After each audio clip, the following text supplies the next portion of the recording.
Je disais tantôt, la RDC fait face à l'épidémie, c'est la 17e édition, en fait, si on peut le dire. Et dans la plupart des cas, l'épidémie nous vient des animaux. Vous, en tant que spécialiste, parlez-nous un peu de ces phénomènes-là, de ces liens-là, animal, épidémie, Ebola. Ok, je crois que comme vous le savez, depuis des temps anciens, le problème de santé que nous avons, l'origine c'est l'animal.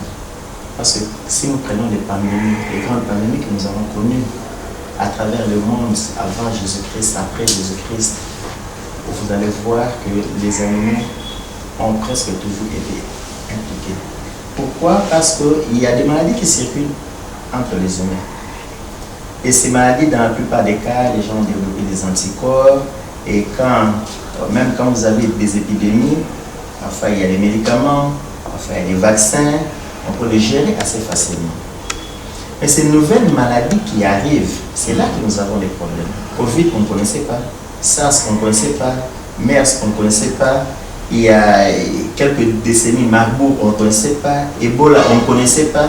Alors, chaque fois que ces nouvelles maladies quittent les animaux et ça entre dans la communauté, les gens n'ont pas d'anticorps. Nous n'avons pas de médicaments, nous n'avons pas de vaccins. C'est ça le problème. Donc, le problème, c'est beaucoup plus ce spillover, comme on dit, ce transfert des pathogènes des animaux aux humains. Et Ebola est l'une de ces maladies qui n'est pas endémique chez l'homme. Mais chez les animaux, le virus circule. Le comble, c'est que nous ne maîtrisons pas très bien ces animaux qui sont à la base. C'est là aussi j'allais en finir. Justement. Et ça, c'est la première chose. La deuxième chose, bien que Ebola soit là depuis 1976, nous avons encore des problèmes par rapport aux médicaments, ça vous savez.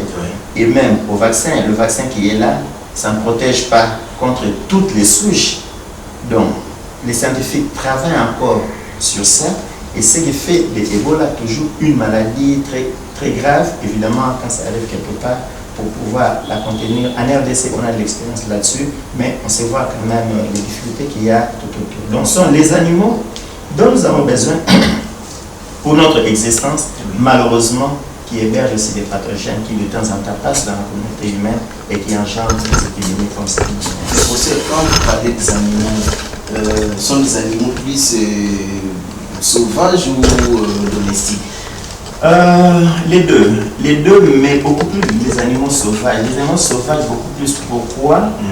Parce que d'abord, naturellement, ils sont plus résistants que les animaux domestiques. Quand nous parlons des animaux domestiques, ce sont des animaux que nous avons déjà placés dans certaines conditions qui ont fait que ces animaux sont devenus plus ou moins fragiles. Alors, beaucoup de pathogènes qui circulent chez les animaux domestiques ont déjà été en contact avec nous. Nous les connaissons presque. Mais chez les animaux sauvages, il y a encore beaucoup de bactéries, beaucoup de virus et tant d'autres que nous ne connaissons pas. Et là, la solution peut être quoi pour gérer ces animaux? Je sais que c'est difficile, mais comment on peut faire pour, pas les gérer, mais qu'ils ne soient pas de temps en temps à la base de toutes ces épidémies? Quel est le monde des animaux? C'est la brousse, c'est la forêt, c'est l'eau. Quel est le monde des humains? Nous avons nos cités et consorts. Que faire? Restons chez nous, qu'eux ils restent chez eux. Et là, on va régler le problème. Or, malheureusement, ce n'est pas possible. Nous devons vivre avec les animaux. Nous en avons besoin pour manger et consorts. Donc, c'est nous qui allons chercher le problème. C'est nous qui allons vers le problème. Eux, ils sont là, ils ont leur virus, ils sont résistants, ils sont tolérants, il n'y a pas de problème. C'est lorsque nous entrons en contact avec ces animaux, sans nous protéger, c'est alors que ces pathogènes passent chez l'homme. Donc, nous devons revisiter notre relation avec les animaux.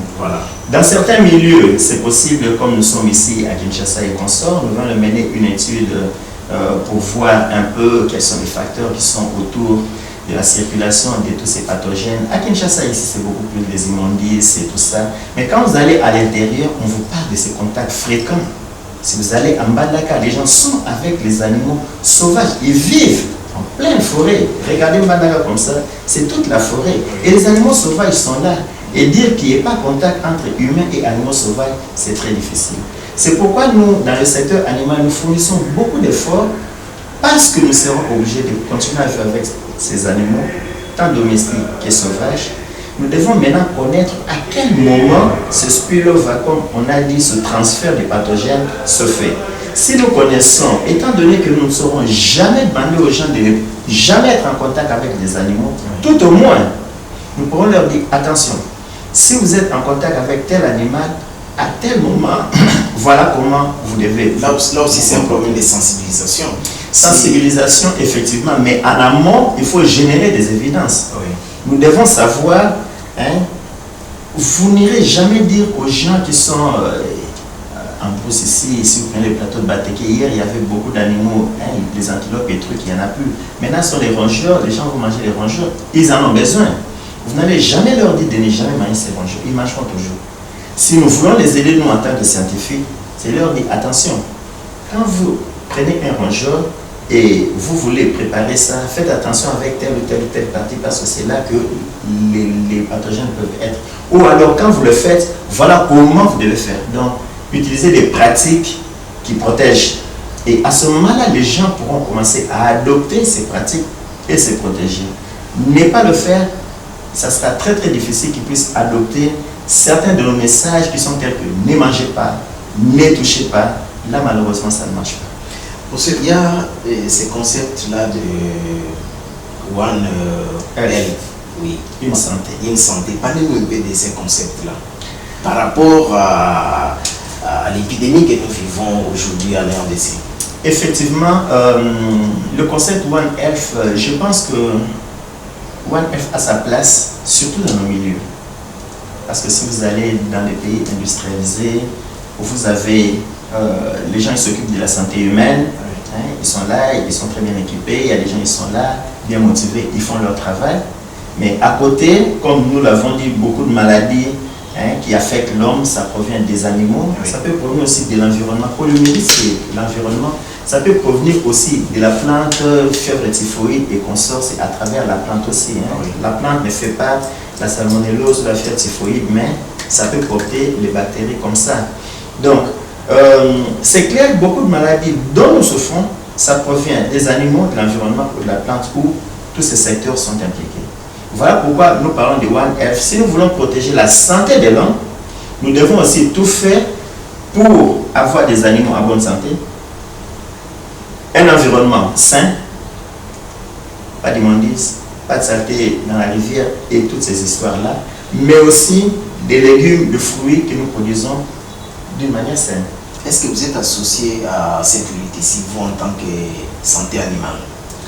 Oui, c'est depuis 2012, pour la première fois en RDC, que le secteur de la santé animale était impliqué. Personnellement, j'étais parti à Isiro. C'est la même souche, parce que nous avons produit beaucoup de choses. Déjà, c'était en 2012. Quand certaines personnes disent c'est une nouvelle souche, c'est comme ça qu'on est diabolisé à l'extérieur parce que les gens pensent que c'est une nouvelle souche qu'on ne connaît pas, mais ça a toujours frappé Ouganda plusieurs fois, nous aussi plusieurs fois. Donc en 2012, c'était la même souche et c'était la première fois que les vétérinaires étaient impliqués. Personnellement, j'étais là avec le feu Maseki tapé à son âme. Nous étions parmi les premiers qui avons établi toutes ces activités du secteur animal et depuis, nous sommes toujours impliqués. Donc chaque fois qu'il y a épidémie, nous sommes là avec nos collègues de la santé humaine, il y a même santé environnementale et autres, et nous travaillons toujours ensemble. Et maintenant encore, il y a une équipe qui va aller probablement au courant de la semaine prochaine sur le terrain pour travailler avec les experts locaux qui sont là de la santé animale par rapport au problème des animaux. Est-ce que vous êtes financé en tant que vétérinaire, d'abord secteur santé animale, oui. Okay. Parce que vous avez des difficultés évidemment, comme toute autre institution. Oui, les difficultés, il y en a beaucoup. Oui. Dans le secteur santé animale, bon, vous avez cité laboratoire vétérinaire, vous avez parlé de vétérinaire. Laboratoire vétérinaire, oui, c'est l'un des plus grands laboratoires vétérinaires d'Afrique centrale. Notre laboratoire que nous avons ici.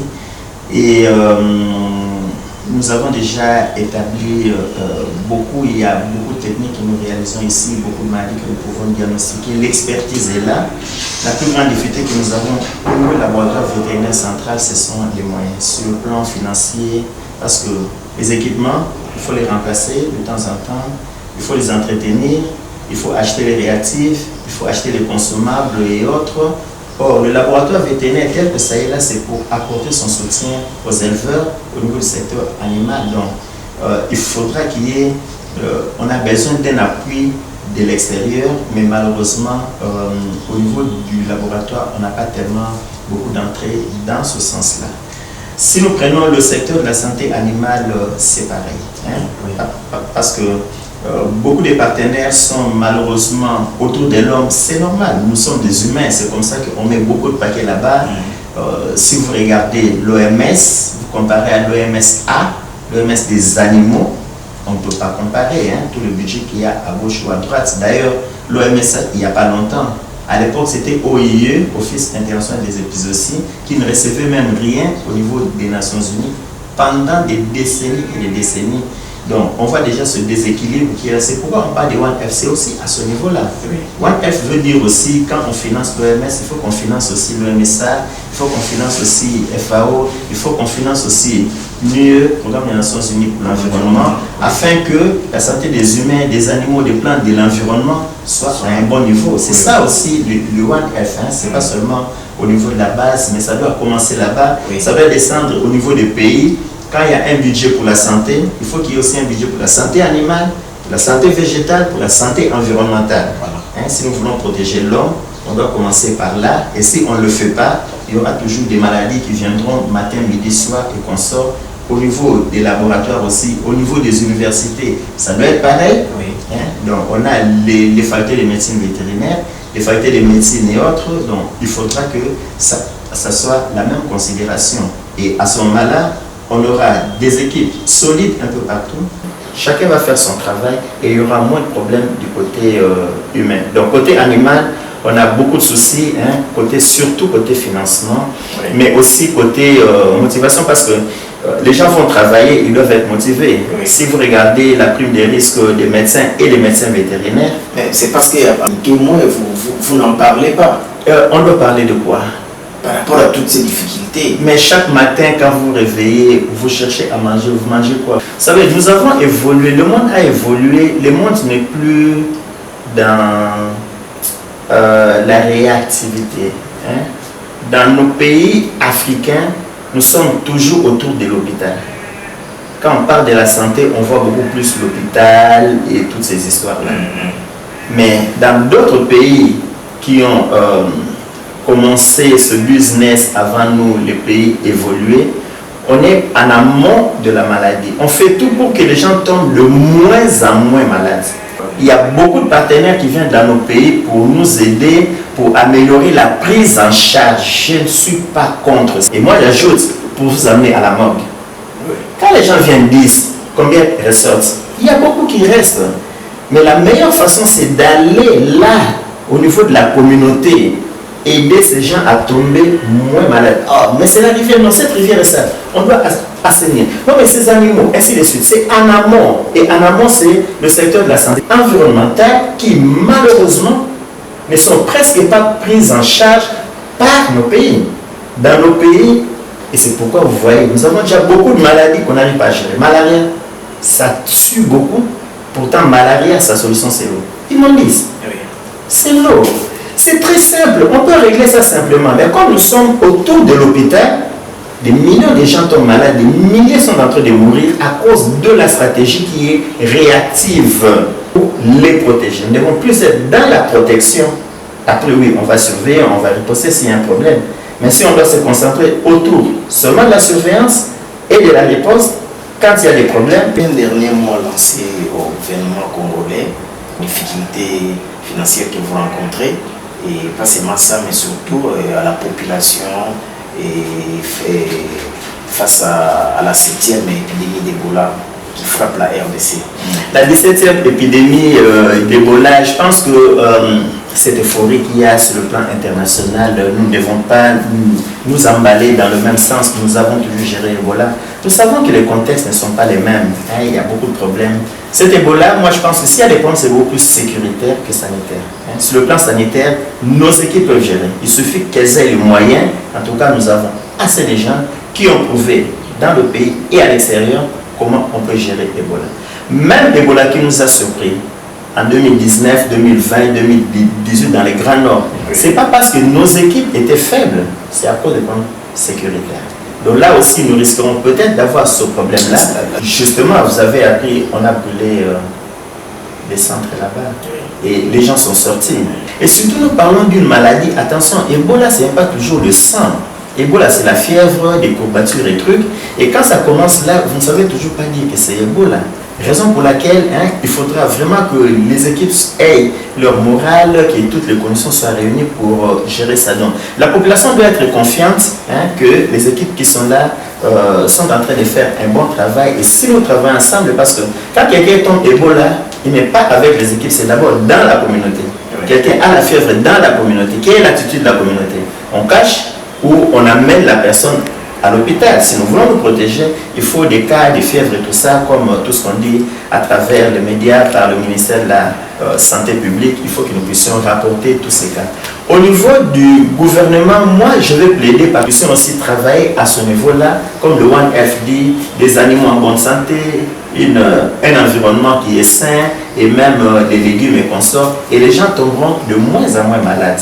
Mais j'ai aussi un autre message par rapport à nos partenaires, parce que notre système de santé est basé sur l'appui, beaucoup plus l'appui extérieur. Quand nos partenaires viennent, le plus souvent ils disent, nous voulons intervenir dans le domaine de la santé. Je demanderai à tous ces partenaires qui veulent intervenir dans le domaine de la santé de voir la santé d'une façon holistique. En aménageant la santé de l'environnement, ce n'est pas parce qu'on aime l'air. La santé de l'animal, ce n'est pas parce qu'on aime les animaux, c'est parce qu'on veut protéger l'animal qui est toujours en contact avec les animaux, et de même pour la plante. Donc si tous nos partenaires peuvent s'ouvrir, tel que le One Health le veut, et commencer à gérer la santé d'une façon holistique, cela va beaucoup aider nos communautés. Les gens vont s'affecter de moins en moins et on aura beaucoup moins de bonnes maladies. Il y en aura, mais pas comme aujourd'hui. Nous voulons vraiment baisser cette charge que les gens ont sur leur tête, ce fardeau de la maladie sur la tête. Et cela ne peut passer que par la prévention. Et la prévention, ce sont ces différents secteurs-là qui doivent être renforcés afin de faire un bon travail.